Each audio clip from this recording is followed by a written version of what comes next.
Boshlang ukajon.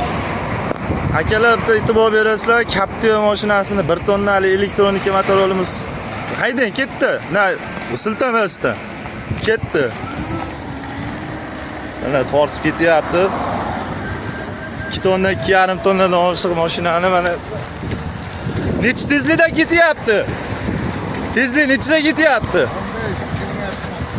20 tezlikda ketyapti. 1 tonnali elektronika motorolimiz. O'zlarda baho berib berasizlar. Kimga kerak bo'lsa murojaat qilaverasizlar. Assalomu alaykum akalar, kanalimiz obunachilari. Elektronika 1 tonnali yangi motorolimizni sizlarga qisqacha obzor qilamiz.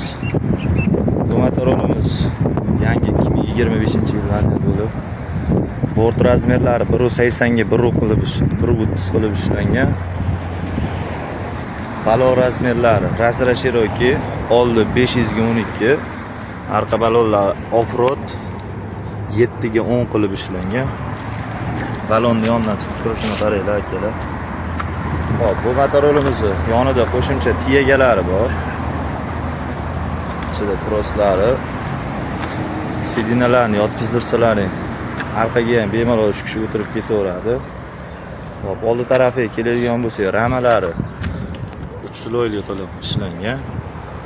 Oldida o'ynagi, magnitofon kolonka, telefon pastavka, kaziroylari bor.